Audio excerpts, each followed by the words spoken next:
اللہ. ومن يطع الله والرسول فأولئك مع الذين أنعم الله عليهم من النبيين والصديقين والشهداء والصالحين سبحان اللہ. وحسن أولئك رفيقا ذلك فضل من الله وكفى بالله عليما. سبحان اللہ. إن الله وملائكته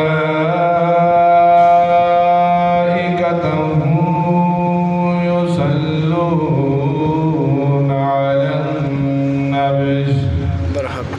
يا أيها الذين آمنوا صلوا عليه وسلموا تسليما. سبحان اللہ. اللہ الصلاة والسلام عليك يا سيدي يا رسول الله وعلى آلك وصحبك يا سيدي يا حبيب اللہ. اللہ پاک کی حمد و ثنا اور درود پاک نبی اکرم صلی اللہ علیہ وآلہ وسلم کی شان اقدس ہے. اس بعد تمام حضرات، دوست، بزرگ، عالم خطیب صاحب، مسجد امام، تمام حضرات کو السلام علیکم ورحمۃ اللہ وبرکاتہ. وعلیکم السلام ورحمۃ اللہ وبرکاتہ. سلام کا جواب ذرا اچھے طریقے نہ آواز بلند ہو. سلام کا مطلب ہے کہ ایک دوسرے واسطے سلامتی طلب کرنا اس بارگاہ الہی وچوں تے سلامتی طلب کر لگیا اللہ کی بارگاہ چ جدوں سلامتی منگی تے دلوں آواز نکلنی چاہیے تاکہ اللہ کی ذات پاک کی بارگاہ اقدس دے وچ پہنچ جائے اور سارے اتنے سلامتی نازل ہو جائے.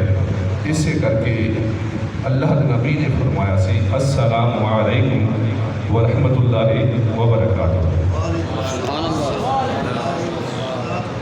جب بھی ملو دوست احباب سے ملو، اپنے گھر سے نکلو، اپنے بزرگان دین کی سلامتی طلب کیا کرو اور بزرگان دین اپنے بچوں کی سلامتی طلب کرتے ہیں اور ماں باپ اپنے بچوں کی سلامتی طلب کرتے ہیں. تو اس کا بہترین طریقہ جو اللہ نے اپنے رسول کو بتایا اور رسول نے ہم سب کو سکھایا وہ ہے میرے بچوں السلام علیکم ورحمۃ اللہ وبرکاتہ. وعلیکم السلام. اس لیے اس عمل کو اپنی عادت بنا لو تاکہ ہمیشہ ہی ہم پر اور ہمارے گھروں پر، ہمارے دلوں پر اور ہمارے بزرگوں پر اللہ رب العالمین اپنی سلامتی، اپنی برکتیں اور اپنا فضل نازل فرماتے رہیں. آمین. تھوڑی سی تمہید ہے اور انشاءاللہ العزیز جو وقت دیا گیا اس وقت کے مطابق کوشش کروں گا کہ جو میں بتانا چاہتا ہوں وہ آپ کی گوش گزار کروں تاکہ اللہ رب العالمین ہمارا یہاں بیٹھنا، ہمارا اس محفل میں ذکر کرنا اور سننا اپنی بارگاہ اقدس میں قبول و منظور فرمائے. آمین. آواز، سر، یہ بہت اللہ کا انعام ہے جس پر ہو جائے. آواز سر نہیں ہے میرے پاس لیکن گفتگو ہے، علم حق ہے، قرآن مجید فرقان حمید ہے جو میں آپ کی گوش گزار کروں گا. کوشش کروں گا جو میں نے آیات مبارکہ کی تلاوت کی ہے اس کی وضاحت کر سکوں، جو اللہ نے کی اس کو سمجھا سکوں، آپ کی سماعت تک وہ پیغام پہنچا سکوں جو میرے رب العالمین نے حکم فرمایا ہے. میں نے پڑھا ہے وَمَن يُطِعِ اللَّهَ وَالرَّسُولَ وَمَن يُطِعِ اللَّهَ وَالرَّسُولَ، میرے ساتھ چلنا میرے دوستو، یقین جانو اگر ساتھ چلیں گے تو اللہ کہتا ہے کہ ساتھ چلنے میں برکت ہے اور مزہ آتا ہے، ٹھیک ہے؟ اگر صرف محض یہ سوچ کر بیٹھو گے کہ چند جی ہیں تو محفل کا مزہ نہیں آئے گا۔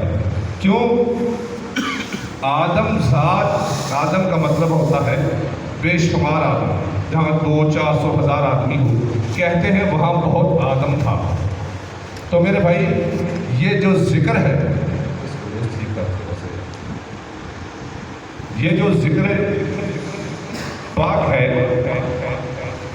اس میں اللہ پاک فرماتے ہیں کہ اگر کم لوگ بھی بیٹھیں گے، تھوڑے لوگ بھی بیٹھیں گے، تو میں اپنے فرشتوں کو حکم کروں گا، جاؤ اس محفل میں چلے جاؤ اور وہاں جا کر بیٹھو۔ ہر انسان کے پاس بیٹھنا کس لیے؟ کہ یہ دیکھ کر آنا کہ جو بھی انسان میرے نبی، میرے محبوب اور میرے ذکر پر خوش ہو رہا ہے، اس کا مجھے بتانا، تاکہ میں اس پر اپنا رحمت، کرم اور اپنا فضل نازل کر سکوں۔ سبحان اللہ، ماشاء اللہ۔ کرنا چاہتا ہوں مالک، کیا تجھے پتہ نہیں کہ جو بھی انسان تیرے محبوب کے ذکر پر خوش ہو جائے تجھ سے چھپا تو رہ نہیں سکتا، جو تیرے ذکر پر خاموش ہو جائے، خوش نہ ہو، وہ تجھ سے چھپا نہیں رہ سکتا۔ تو یہ فرشتوں کو بھیجنے کی کیا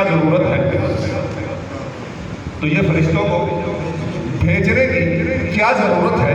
اللہ رب العالمین فرماتے ہیں کہ میں نے کہا تھا کہ میں ہر چیز پر گواہ لاؤں گا، اس لیے میں تو جانتا ہوں کہ تیری خوشی کے اظہار کی گواہی پہ ان فرشتوں کو بھیجتا ہوں، یہ مجھے بتائیں اور گواہی دے، میں تجھ پر نظر کرم کرتا ہوں۔ سبحان اللہ، ماشاء اللہ۔ نظر کرم کرتا رہوں۔ میں نے آیات پڑھی ہے، کیا؟ وَمَن يُطِعِ اللَّهَ وَالرَّسُولَ، جو بھی انسان اطاعت کرے اللہ کی، موضوع شروع ہو گیا، بات سمجھتے جانا، جو بھی اطاعت کرے اللہ کی، وَمَن يُطِعِ اللَّهَ وَالرَّسُولَ، اور جو بھی اطاعت کرے اللہ کے رسول کی، وَمَن يُطِعِ اللَّهَ وَالرَّسُولَ، جو بھی اطاعت کرے اللہ کی اور جو بھی اطاعت کرے اللہ کے رسول کی، فَأُولَٰئِكَ مَعَ الَّذِينَ أَنْعَمَ اللَّهُ، تو اللہ کہتا ہے کہ جو بھی انسان اطاعت کرے اللہ کی اور اللہ کے رسول کی، تو میں رب اس سے وعدہ کرتا ہوں۔ کون سا؟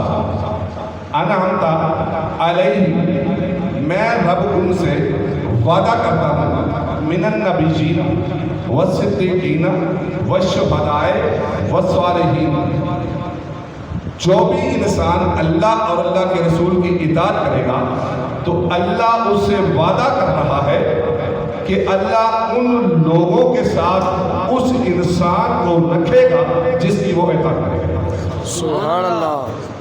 اللہ ان لوگوں کے ساتھ اس انسان کو رکھے گا جس کی وہ اطاعت کریں گے، اور وہ لوگ کون سے ہوں گے؟ من النبیین والصدیقین والشہداء والصالحین، اور وہ لوگ صدیقین ہوں گے اور وہ صالحین ہوں گے اور وہ نبی ہوں گے، وہ انبیاء ہوں گے اور وہ مرسل ہوں گے، وَحَسُنَ أُولَٰئِكَ رَفِیقًا، اور وہ انسان قیامت کے بعد ان کی بہترین رفاقت میں اپنی زندگی بسر کرے گا۔ سبحان اللہ، ماشاء اللہ۔ وَحَسُنَ أُولَٰئِكَ رَفِیقًا، اور وہ انسان ان کی بہترین رفاقت میں اپنی زندگی کو بسر کرے گا۔ فَذَلِكَ فَضْلٌ مِّنَ اللَّهِ وَكَفَىٰ بِاللَّهِ عَلِيمًا، اور یہ اللہ کا بہت بڑا انعام ہے اور یہ اللہ کا بہت بڑا فضل ہے، اور اللہ ہی ہر شے کو بہتر جانتا ہے۔ سبحان اللہ۔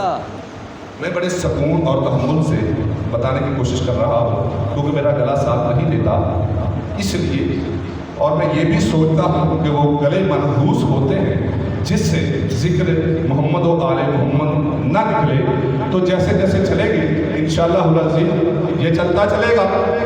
اس لیے کیونکہ میں کل تک آج تک گلے کی وجہ سے تکلیف میں تھا، میں عرس ابھی کرایا ہے، اس سے گزرا ہوں، تو اس لیے گلا بہت ناساز ہے، لیکن عشق مصطفیٰ بہت اعلیٰ اور بلند ہے، یہ رکنے نہیں دیتا اور یہ کہیں مجھے جھکنے نہیں دیتا۔ سبحان اللہ، ماشاء اللہ۔ تو اس لیے جب بھی کوئی مجھے کہتا ہے کہ آؤ محمد و آل محمد کا ذکر کریں، تو میں بنا دیکھے بنا سوچے چل پڑتا ہوں، یہ سوچ کر کہ وہ کہتا ہے جس نے بھی میرے نبی کا ذکر کر دیا تو لحاظ قیامت نہیں بلکہ میں آسمانوں پر اس کا ذکر بلند کروں۔ سبحان اللہ، ماشاء اللہ۔ تو کوشش کر رہا ہوں کہ آپ کی سماعت آسان لفظوں میں سمجھا سکوں، تو میں کیا کر رہا ہوں کہ جو بھی انسان اطاعت کرے اللہ کی اور اللہ کے رسول کی، اس کو انعام کیا ملے گا کہ اللہ کہتا ہے کہ قیامت کے بعد ان لوگوں کے ساتھ رکھوں گا جن پر میری نعمتیں تمام ہوں، جن پر میری نعمتیں تمام ہوئی، نعمتیں اتاری گئی۔ اور وہ لوگ کون سے تھے؟ وہ صدیقین تھے، وہ شہداء تھے، وہ صالحین تھے، اور یہ وہ لوگ تھے جن پر میری نعمتیں اتاری گئی، اور وہ انسان ان کی بہترین رفاقت میں زندگی بسر کرے گا۔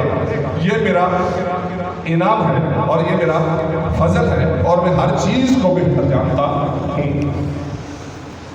اب تبلیغ ختم ہوئی، اب لمحہ فکریہ بات ختم ہو گئی کہ اطاعت کس کی کرنی ہے؟ اللہ کی اور اللہ کے رسول کی۔ اب دنیا میں جتنے انسان ہیں اتنی سوچیں، جتنے انسان ہیں اتنی فکریں ہیں۔ اگر انسان سے سوال کیا جائے، اگر انسان سے سوال کیا جائے کہ تیرا دنیا میں آنے کا بنیادی مقصد کیا ہے، تمہاری بنیادی ضرورت کیا ہے دنیا میں آنے کی، اگر انسان پر سوال کیا جائے، خلقت انسان پر چھوڑی جائے، تو انسان سے پوچھا جائے، تو ہر انسان اپنے فکر کے مطابق، اپنے دماغ کے مطابق ایک دوسرے سے جداگانہ جواب لکھے گا، ایک دوسرے سے جداگانہ جواب لکھے گا۔ اگر کائنات کے انسان اکٹھے ہو جائے اور ان سے پوچھا جائے، تو ہر انسان ایک دوسرے سے بنیادی مقصد خلقت جدا لکھے گا اپنے ذہن کے مطابق۔ اگر اللہ سے پوچھا جائے کہ اس انسان کی بنیادی مقصد کیا ہے، بنیادی ضرورت کیا ہے، تو اللہ کہتا ہے اطاعت خدا اور اطاعت رسول۔ اگر پھیلاؤ تو اتنی بڑی داستان، اور اگر سمیٹو تو فقط ایک جملہ، اطاعت خدا اور اطاعت رسول۔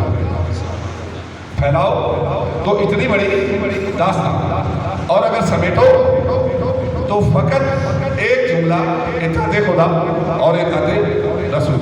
میں چیک کر رہا ہوں کیا آپ علم سنتے ہیں؟ اگر آپ علم سنتے ہیں تو یقین جانیے علم سناؤں گا، اگر نہیں سنتے تو موضوع کو بدل کر قصے اور کہانیوں میں چلا جاؤں گا، جو آپ سنو گے وہ سناؤں گا۔ ہوش میں بیٹھنا اور میری طرف متوجہ بیٹھنا۔ کیا کہہ رہا ہوں کہ سمیٹو تو فقط ایک جملہ۔ اب بات جہاں آ کر ختم ہو گئی کہ انسان کی بنیادی ضرورت ہے اللہ کی اطاعت کرنا اور اللہ کے رسول کی اطاعت کرنا۔ اب اللہ نے کہہ دیا مغرب کی 3 رکعت نماز ہے۔ اللہ نے کہا، میرا رب کہتا ہے کیا ہے؟ مغرب کی 3 رکعت نماز فرض ادا کرنا۔ اگر میرا نبی کہتے کہ 4 رکعت نماز ادا کرو تو کس کی بات مانو گے؟ سوال ہے، سوال کر رہا کہ اللہ کہتا ہے کہ مغرب کی 3 رکعت نماز ادا کرنی ہے۔ اگر کسی بات میرا نبی کہتے کہ 4 رکعت نماز پڑھنی ہے تو بھائی کس کی بات مانو گے؟ اللہ نے کہا ہے اطاعت میری بھی کرنی ہے، اطاعت میرے رسول کی بھی کرنی ہے۔ اطاعتیں ہیں تو نبی کی بھی بات ماننی ہے اور اللہ کی بات بھی ماننی ہے۔ اگر اللہ کہے اٹھ جاؤ تو اٹھ جاؤ، اگر اللہ کہہ دے سو جاؤ تو سو جاؤ، اگر میرا نبی کہے ادھر آؤ تو چلے آؤ، اگر میرا نبی کہہ دے دور جاؤ تو چلے جاؤ۔ اب ایک بات پہ نبی اور خدا میں بات ہو گئی، سوال کر رہا ہوں کہ میرا خدا کہتا ہے کہ 3 رکعت نماز پڑھو، اگر میرا نبی کہہ دے 4 رکعت پڑھو تو کس کی بات مانو گے؟ اگر چلتے ہیں آگے تو پتہ چلے کہ میرا خدا کہتا ہے 30 روزے رمضان المبارک کے رکھو، میرا نبی کہہ دے 15 روزے رکھنے ہیں تو کس کی بات مانو گے؟ اگر میرا خدا کہے کہ ذی الحج میں حج کرو اور میرا نبی کہہ دے شعبان میں حج کرو تو کس کی بات مانو گے؟ کیونکہ اطاعتیں 2 ہیں۔ تو اللہ کہنا چاہتا ہے اپنے بندے سے، اے بندے ذرا میری طرف متوجہ ہو جا، ذرا غور سے سننا، میں جب بھی بات کرتا ہوں تجھ سے بات ہی نہیں کرتا، جب بھی بات کرتا ہوں محمد کے وسیلے سے بات کرتا ہوں۔ سبحان اللہ، نعرہ تکبیر، نعرہ رسالت، نعرہ حیدری، نعرہ غوثیہ۔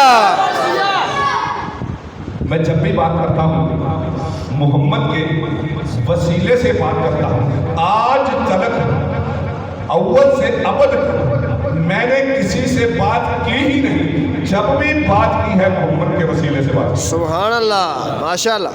جب بھی بات کی محمد کے وسیلے سے بات کی تو بات چل پڑی کہ وسیلہ کیا ہے، انسان کی بنیادی زندگی کن چیزوں پر گزر رہی ہے اور اللہ نے کن چیزوں کا حکم فرما دیا۔ تو پتہ چلا کہ اللہ کے رسول کے علاوہ اللہ جب بھی بات کرے محمد کے وسیلے سے بات کرے، اگر انسان محمد سے ہٹ کر خدا تک جانا چاہے تو اس کے لیے یہ کون سا اسلام ہے؟ اگر انسان محمد کو چھوڑ کر اللہ تک جانا چاہے تو جبکہ اللہ کہہ رہا ہے کہ میں جب بھی بات کرتا ہوں محمد کے وسیلے سے بات کرتا ہوں، اگر تم مجھ سے بات کرنے کے لیے مجھے طلب کرو، اگر آسمانوں پر آؤ تو بندہ نہ رہو، اور اگر خدا زمین پر بندے کے سامنے آئے تو بندہ نہ رہے، خدا نہ رہے، بندہ خدا کے پاس جائے تو بندہ نہ رہے، کیونکہ اللہ نور علی نور ہے۔ اللہ کے سامنے جانے کے لیے نور کا ہونا ضروری ہے، اسی لیے انسان خاک ہے تو خاک کے سامنے آنے کے لیے خاک کا ہونا ضروری ہے، بے شک، یعنی کہ مٹی کا ہونا ضروری ہے۔ تو اللہ ہے نور، اللہ کے سامنے بندہ جا نہیں سکتا، اللہ بندے کے سامنے آ نہیں سکتا، تو اسی لیے اللہ نے اس وسیلے کو طلب کیا، اس وسیلے کو بنایا جو بندے کے سامنے بندہ ہو، خدا کے سامنے خدا ہو۔ ماشاءاللہ، سبحان اللہ، بندے کے سامنے نعرہ بندہ تکبیر، ہو۔ اللہ اکبر، نعرہ رسالت، یا رسول اللہ، نعرہ حیدری، یا علی، تاجدار ختم نبوت، زندہ باد، زندہ باد۔ خدا کے سامنے نور ہو اور بندے کے سامنے بندہ ہو تو وہ کون ہوں گے؟ محمد مصطفیٰ لجپال عربی، تیرا تو میرا رسول ہوگا۔ اب آگے چلے تو اللہ نے کہا ذرا سوچتے جانا، میں نے یہاں تک بات روکی نہیں، اب اپنی زندگی پہ ذرا نظر مار، اپنی زندگی پہ نظر دوڑا، تجھے پتا چلے کہ میں نے وسیلے کو رکھا کہاں ہے، میں نے وسیلے کو رکھا کہاں ہے، میں نے لمحہ لمحہ میں محمد کی شان کو بلند کر دیا۔ کیسے بلند کر دیا؟ کہا کہ جب تو چلتا ہے تو 2 قدموں کے وسیلے سے چلتا ہے، سبحان اللہ، بے شک، 2 قدموں کے وسیلے سے چلتا ہے۔ کیسے؟ اللہ نے قرآن میں ارشاد فرمایا انی تارک فیکم الثقلین کتاب اللہ و اطاعت اہل بیت، انی تارک، میرا نبی کہتا ہے کہ میں تجھ میں 2 چیزیں چھوڑ کر جا رہا ہوں، 2 چیزیں چھوڑ کر جا رہا ہوں، میں تارک چھوڑ کر جا رہا ہوں، انی تارک فیکم الثقلین 2 برابر کی چیزیں، کتاب اللہ و اطاعت اہل بیت، میں ایک اللہ کی کتاب چھوڑ کر جا رہا ہوں اور دوسری اپنی اطاعت چھوڑ کر جا رہا ہوں۔ سبحان اللہ، ماشاءاللہ۔ ایک اللہ کی کتاب اور ایک اپنی اطرت، ان کو مضبوطی سے تھام لینا، فلاح پا جاؤ گے۔ کیسے؟ اللہ کہتا ہے کہ جب تم چلتے ہو، اب تمہاری زندگی وسیلوں کی بساچیوں پہ چل رہی ہے، جب تم چلتے ہو تو دو قدموں کے وسیلے سے، جب تم اٹھاتے ہو دو ہاتھوں کے وسیلے سے، جب تم بولتے ہو دو ہونٹوں کے وسیلے سے، جب تم سنتے ہو دو کانوں کے وسیلوں سے، جب تم دیکھتے ہو دو آنکھوں کے وسیلوں سے، جب تم چباتے ہو دو دانتوں کے چوٹوں کے وسیلوں سے، جب تم سونگتے ہو دو نتھوں کے وسیلوں سے۔ اب ساری زندگی دوہرا وسیلہ استعمال کرتے رہے ہو، ساری زندگی دوہرا وسیلہ استعمال کرتے رہے ہو، جب قیامت میں آنا تو اکیلا قرآن نہ لے کر آنا، محمد کو بھی ساتھ لے کر آنا۔ سبحان اللہ، نعرہ تکبیر، نعرہ رسالت، نعرہ حیدری، حیدری، حیدری، نعرہ غوثیہ۔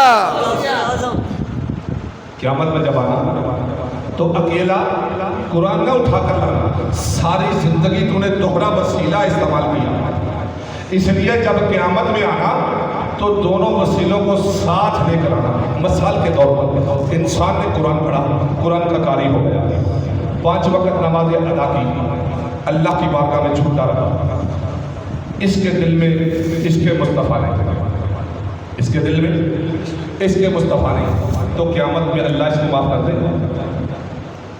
ہرگز نہیں، ہرگز نہیں۔ کیوں نہیں معاف کرے گا؟ کیونکہ اللہ نے کہہ دیا تھا لا الہ الا اللہ محمد رسول اللہ۔ اگر تم نے لا الہ ساری زندگی پڑھا تو تم مسلمان نہیں ہوگے، جب تک تم یہ نہیں کہو گے محمد رسول اللہ صلی اللہ علیہ وسلم، سچ تب تم ہوگے مسلمان، اور جب تم مسلمان ہو جاؤ گے تو تب تجھ پر توحید اور رسالت فرض اور واجب ہو جائے گا، واجب، تب تم پر توحید اور فرض اور سنت واجب ہو جائے گی، فرض ہو جائے گی، اللہ کا فرض ہو جائے گا، نبی کی واجب ہو جائے گی۔ کیسے ہو جائے گی؟ کیونکہ تو نے اطاعت کرنی ہے اللہ کی اور اللہ کے رسول کی۔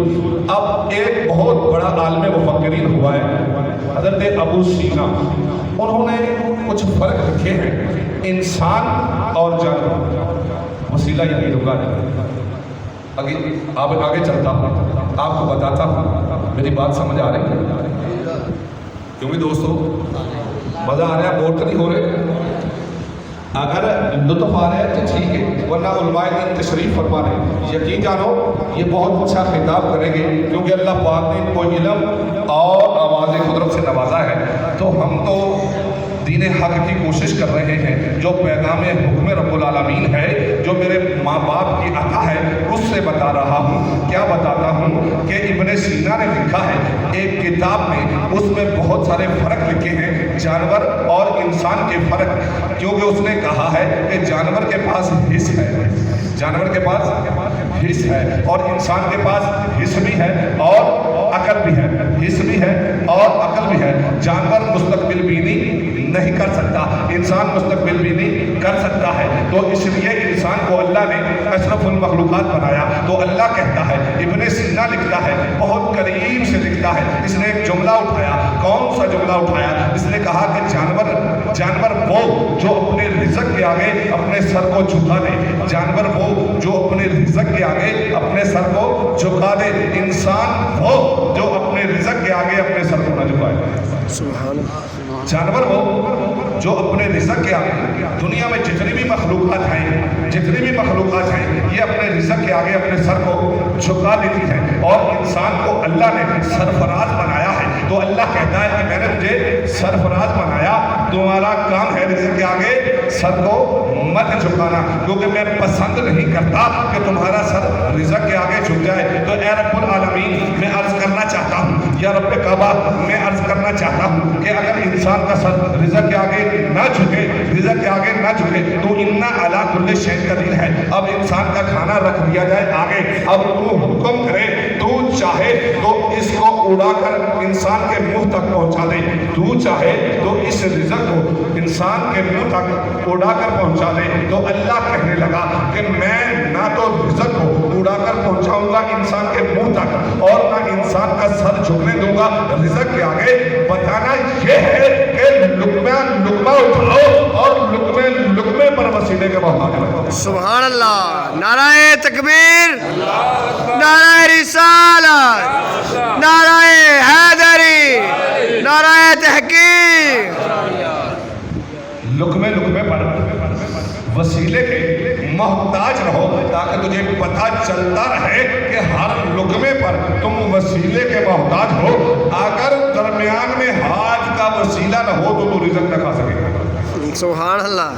اگر درمیان میں ہاتھ کا وسیلہ نہ ہو تو ہاتھ سے اٹھا کر رزق نہ کھا سکے اور سوچتا رہے کہ یا اللہ اب میں اس رزق کو کیسے کھاؤں. تو اسی لیے میں نے یہ سب اسباب رکھے ہیں کہ تو وسیلے کی اہمیت کو سمجھ جائے. جب بھی میرا جی چاہے تجھ سے بات کرنے کے لیے میں قرآن نازل کروں گا, ساتھ میں محمد کا فرمان نازل کروں گا. سبحان اللہ. میں قرآن نازل کروں گا لیکن ساتھ میں محمد کا فرمان نازل کروں گا. اور جب تم میرے قرآن پر اور محمد کے فرمان پر عمل کرو گے تو پھر تجھے رفاقت دوں گا ان لوگوں کی جن لوگوں پر میری نعمتیں اتارے گئی. سبحان اللہ. میری نعمتیں اتارے گئی. اب آگے چلیں تو چلتے ہوئے پتہ چلتا ہے کہ میرے نبی نے کہا تھا اتنی تارک فیکم الثقلین کتاب اللہ و اطرتی